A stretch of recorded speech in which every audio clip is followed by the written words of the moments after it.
انت ازاي تيجي الدقيقة 86 وما تجيبش جول؟ مش عارف والله، ما مش ذنبي. الماتش ده ما كانش طبيعي، اتغفلنا، اتخدنا على اخوان. مين اللي كان بيلعبنا النهارده؟ ده الزمالك؟ مستحيل. طب ده ازاي؟ ده فريق تاني. كان في حاجه غريبه. ايه اللي حصل؟ قول لي.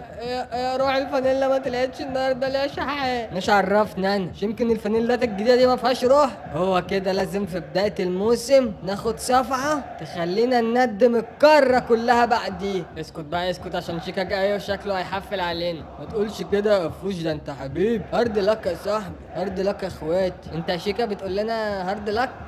حبيبنا يا شيكا. مبروك عليكم البطولة بقى والكاس بقى وفرح حلوة. بيلمع. شايف جميل ازاي؟ تصدق ده طلع طيب ومحترم. انا كنت فاكره هيحفل علينا. لا ما تقولش كده يا فوش، بالعكس ده انتوا صعبتوا عليا. هو انتوا كان مالكوا النهارده؟ كان في حاجة ازاي يا شيكا؟ حد مزعلكوا يعني؟ كان عندكوا ظرف جيتوا تلعبوا غصب؟ لولا انا اخوك. لا عادي يا شيكا والله، كانش في حاجة يعني. امال ما كنتش بتلعبوا ليه؟ كنا بنلعب ازاي؟ ده حتى الحكم لما شافكوا كده اداكوا ضربة جزاء تجيبوا جون كده عشان تسخنوا وتلعبوا معانا، وبعديها قام لغينا ضربة جزاء. وتركي فوق كان بيشجعك وشفته. الجماهير جات لكم من مصر ومن كل حتة. ما احنا شفناهم يا شيكا، شفناهم. عايز ايه يا شيكا؟ هات من الاخر.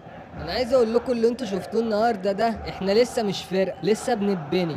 فما بالكوا بقى لما نطلع يا شيكا؟ احنا اللي ما كناش في حالتنا. لا هو ده حالكوا وهيفضل حالكوا عشان البطل الحقيقي رجع. فاهمين؟ اتحول. اسكت. ماشي مبروك. واي حد دماغه توزه عقله يهيأله انه هيسد قدام الزمالك تبقى امه ده عياله ويستقبل.